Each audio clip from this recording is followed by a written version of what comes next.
Betul Pak? Tak mungkin selesai masalah kalau kita tidak punya. Tak mungkin. Ya. Nama saya Anggi Firmansyah Sulaiman. Di Ralat saya bukan ketua DKM Pak. Ketua DKM-nya santri saya namanya Dias Akeila. Ya, jadi saya statusnya sekarang ngasuh. Ya. Kenapa kok pengasuh? Karena menurut yang saya lihat, hari ini memang masjid itu seperti anak yatim Pak. Kurang rasa kepengasuhannya. Ya. Jamaah masjid datang ke masjid mau cari Pak DKM, mau cerita rumah ketua DKM-nya 20 km dari masjid. Salah satu faktor kenapa masjid itu tidak bisa bangkit karena rumah ketua DKM jauh dari masjid Pak. Ya. Jadi saran saya, sebagaimana yang dicontohkan Rasulullah, lebih dekat dengan masjid. Sehingga ketika ada masyarakat datang, kita bisa mendengarkan Pak. Ya. Makanya saya berperan menjadi pengasuh. Kalau sedang tidak di BSD, saya di Sukabumi mendengar keluh kesah umat. Ya, barangkali suatu saat ada takdir jadi presiden, sudah terbiasa Pak mendengarkan masalah di masyarakat. Amin. Ya. Nah itu yang terjadi. Gak ada ruang kepengasuhan, itu tidak ada. Masyarakat itu butuh dibimbing, ya, butuh diasuh. Nah mereka kalau ada masalah datang ke masjid. Orang taubat itu Pak datangnya ke masjid. Hanya orang taubat itu tidak pernah datang siang-siang, datangnya malam. Tapi malam masih jadi kunci. Akhirnya dia datangnya ke diskotik. Maka kalau rumah ketua DKM-nya jauh, Pak, masjidnya dikunci mesti. Karena takut kehilangan kotak. Tapi itu di sana Pak. Yang di sana ada di sini sekarang. Next Pak, karena saya cuma waktu 10 menit. Nah, peradaban besar mulai dari masjid. Yang belakang bisa membaca? Saya, nanti saya dibagikan ini slide-nya. Slide yang ini saja. Saya bantu bacakan. Peradaban besar itu mulai dari masjid. Kenapa saya tidak menggunakan tagline peradaban? Karena mohon maaf, umat kita masih awam. 72% umat kita masih terbata-bata membaca Al-Quran. Riset Institut Ilmu Al-Quran Jakarta. Terbata-bata itu kalau Iqra 3, dia baru bisa membedakan huruf hijaiyah, panjang pendek, tanwin, tapi gak bisa mad. Ya, mad itu gak bisa dia. Qalqalah, ikhfa, idgham gak bisa. 72%, di 72% itu 65% ya tidak bisa membaca Al-Quran. Artinya 6 dari 10 orang di Indonesia tidak bisa baca Quran. Makanya kalau cerita tentang peradaban itu seperti barang yang asing. Ya, narasi ini terlalu luas, narasi ini belum bisa diterima oleh masyarakat. Maka yang saya angkat mulai dari masjidnya dulu. Peradaban ini kecil tulisannya. Kenapa mulai dari masjid? Karena sejarah membuktikan demikian. Di Madinah Al-Munawwarah, Pak, saya yakin sejelek-jeleknya masjid yang ada di Tanah Bumbu, ya, tidak ada masjid di sini yang hanya dibuat dari batang pohon sawit umpamanya. Ada. Atau daunnya daun pohon sawit nggak ada.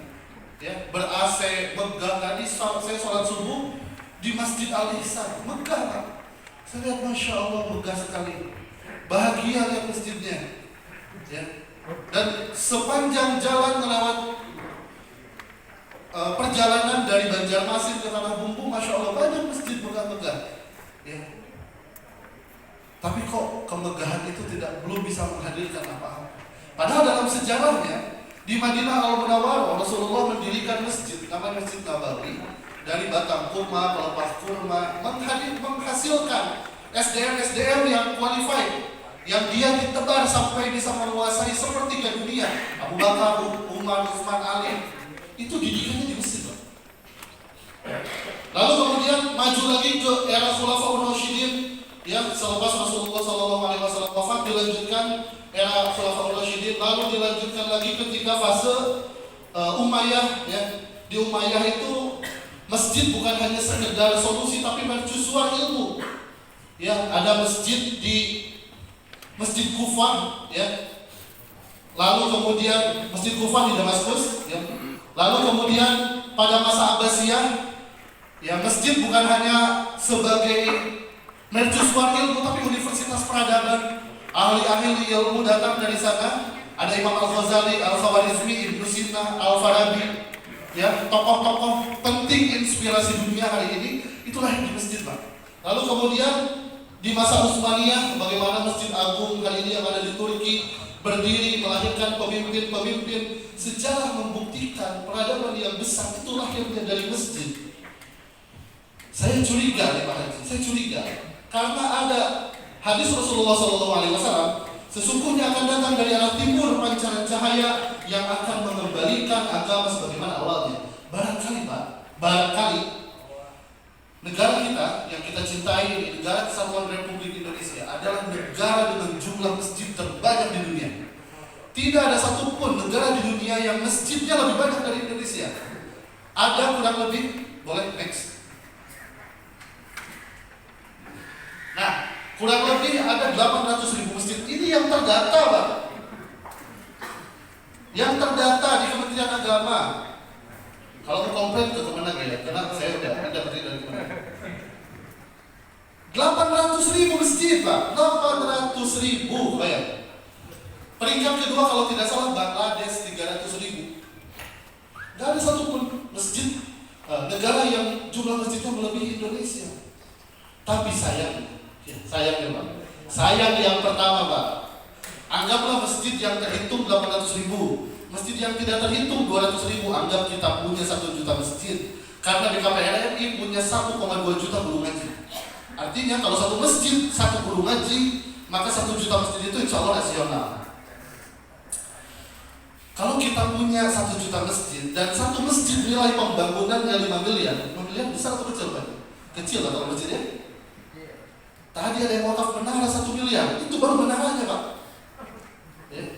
Kalau saya punya uang 1 miliar dijadikan menara, saya tahu keranda di atas, supaya orang melihat kematian, Pak, sebagai masa depan. Ya, anggaplah 5 miliar dikali 1 juta, Pak. 5.000 triliun aset, tangible aset umat Islam dalam bentuk masjid. Ya, kalau kita hitung 1 juta masjid dikali 5 miliar, maka kita punya aset kaum muslimin ini, ya, 5.000 triliun dalam bentuk masjid. Ya. Kalau di perusahaan harus ada ROI, return of investment. Dari 5.000 triliun itu, rasio yang paling mudah yang seharusnya bisa kita terima itu sekitar 5%, Pak. Berarti berapa tuh? 550. Ya, 500 itu berarti 10%-nya ya. 5% itu berapa? 250. Ya, 250 triliun, Pak. Masjid itu idealnya menghasilkan income. Kalau masjidnya dikelola dengan benar, profesional. Tapi apa yang terjadi, Pak? Coba saya minta tolong. Ada di sini yang masjid raihan fundraisingnya 1 bulan 100 juta, katakan. Oke, saya turunkan lagi 50 juta. Tidak ada. Saya turunkan lagi 10 juta. Ada? Saya turunkan lagi, Pak, 1.250.000. Ya, infak per bulannya. Ada yang sampai 50 juta ada.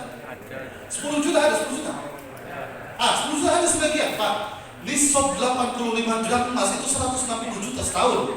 Kalau kita kaitkan per bulan kurang lebih 14 juta, maka masjid yang fundraising yang infaknya di bawah 14 juta itu mustahil. Ya. Masjid di bawah standar kebahagiaan nasional. Ya. Per individu ini 14 juta. Nah, ini kan berarti ada tangible aset yang dikelola dengan kurang baik, sehingga tidak menghadirkan dampak. Nah, maka bagaimana caranya supaya masjid kita berdampak? Saya yakin setelah materi ini selesai, solusinya nggak jauh-jauh. Saya yakin, ya, dan itu bisa dipahami semuanya. Nah, ini kurang lebih overview masjid secara nasional. Ya. Kalau ada pertanyaan, tulis dari sekarang. Kalau tidak sempat ditanyakan, nanti silakan kirim ke panitia kirim ke saya, nanti kita jamrian, Pak. Karena waktu saya dapat barusan informasi boarding jam 12:30 siang. Ya. Baik, kesalahan. Next, Mbak. Next. Nah, ini kenalan dulu Masjid Sejuta Pemuda. Kita baru berdiri. Next. Masjid Sejuta Pemuda itu baru berdiri 2024 bulan Maret. Berapa bulan berarti, Pak? Berapa bulan berarti? Setahun setengah, 18 bulan kurang lebih. Jadi belum lama ya, sebelum lama. Tapi persiapannya dari tahun 2020. Saya mempelajari 30 masjid model yang ada di Indonesia, Jogokarian, apalagi di daerah Jawa, sehingga saya tahu kelebihan dan kekurangannya. Maka Masjid Sejuta Pemuda itu punya mazhab kemasjidan sendiri. Ya, tapi kalau praktik ibadah kita Syafi'iyah. Cuman tata kelola manajemennya kita punya mazhab sendiri. Kenapa demikian? Karena di Indonesia bingung mau pakai rujukan yang mana. Belum baku. Kementerian Agama belum merumuskan itu sebagai sebuah standarisasi belum. Kalau sekolah itu sudah ada standarisasi atau kampus sudah ada A, B, C gitu ya. Masjid belum ada. Ya. Mudah-mudahan nanti keluar standarisasi masjid. Ada masjid menengah ke bawah, ya. Ada masjid menengah ke atas. Dilihat dari dampak. Jadi baru 2024 ini ada apa namanya? Ada barcode ini langsung ke YouTube. Bagaimana Masjid Sejuta Pemuda itu lahir. Jadi biar cepat. Next. Nah, ini sebelah kiri Masjid Sejuta Pemuda pada bulan Maret 2024. Sebelah kanan itu Masjid Sejuta Pemuda pada bulan Februari 2025. Maret 2025, 1 tahun. Ya, jadi lahannya awalnya 3.000 meter berubah jadi 1 hektar. Ya, yang awalnya hanya masjid, kita sudah punya aula, dapur tadi yang dijelaskan sama Pak Haji, makan sehari 3 kali, ya. Capek Pak, ngurusin perut orang. Ya, tapi gimana lagi, bahan makanannya ada gitu ya. Kok bisa ya bahan makanan ada terus? Ya, kok bisa ya masjid bisa memberikan makan, bukan hanya makan Pak, kami punya kopi dan lain sebagainya. Nanti ada di slide berikutnya. Jadi dalam waktu 1 tahun, alhamdulillah Allah izinkan kita bertumbuh atas izin Allah. Ya, atas izin Allah. Jadi masjid ini ya kalau berantakan masih berantakan Pak, lahannya begini ya. Kurang lebih sekarang sudah 1 hektar ya, dan sudah punya divisi-divisi yang bergerakan. Oke, next.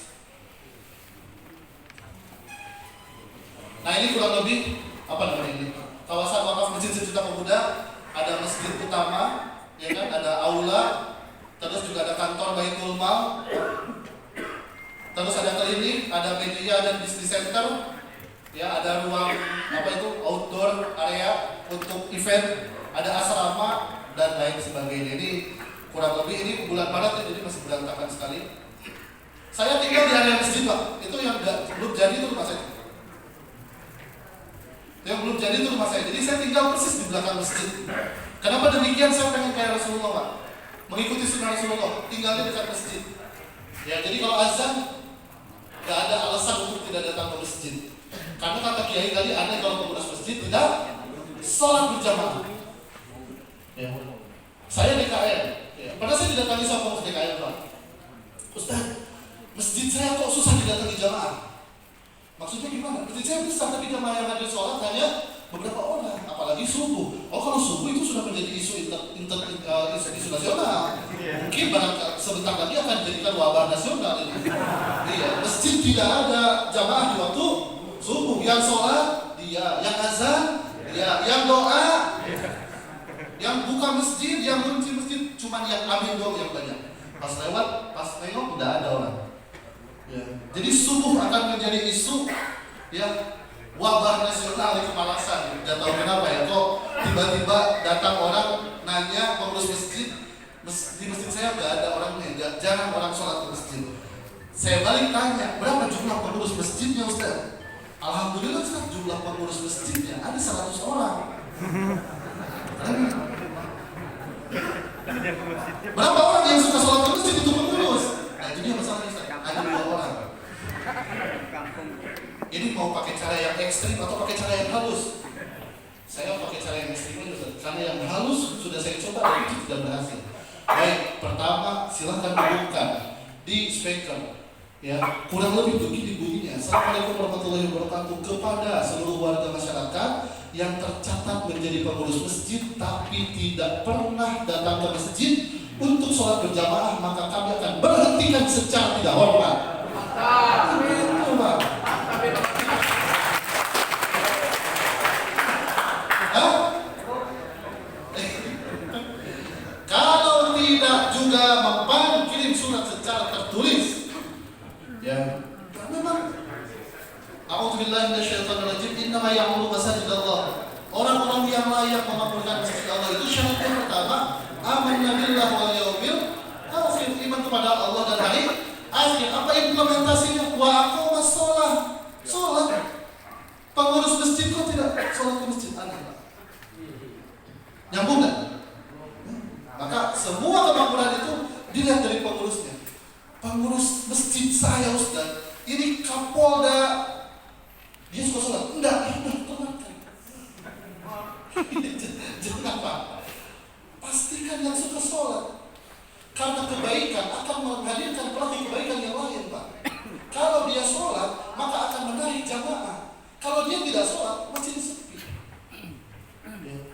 Jadi kalau mau masjidnya makmur, jamaahnya banyak, pastikan pengurusnya suka ke masjid. Tadi ayat Qurannya kan begitu. Ya.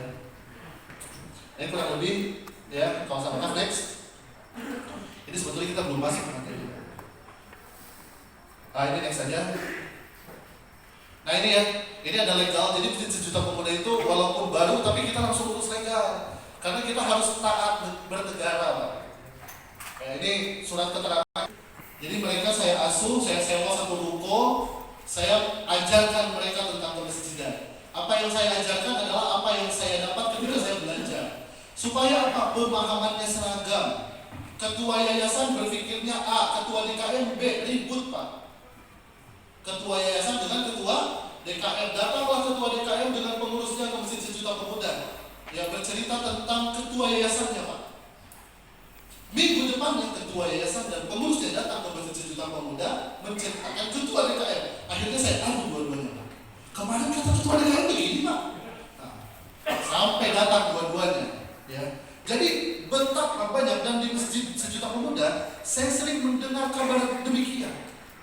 Enggak akul, beda pemahaman. Bagi kami anak muda, masjid bukan hanya sebagai tempat sholat, tapi bagi sebagian orang tua, masjid cukup melaksanakan sholat berjamaah.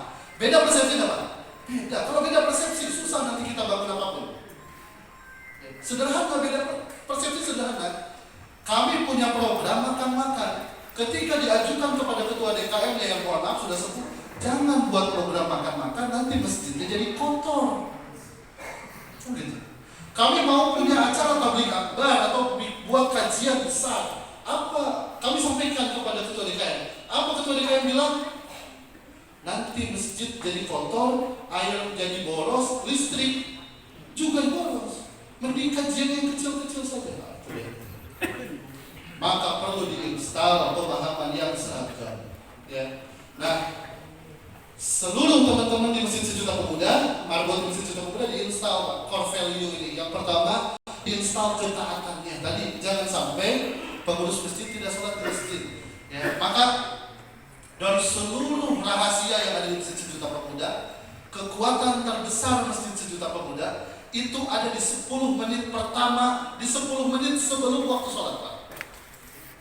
Jadi nanti ini bisa diamalkan setelah selesai forum ini. Seluruh pengurus yang tercatat sebagai pengurus masjid wajib berada di masjid 10 menit sebelum azan.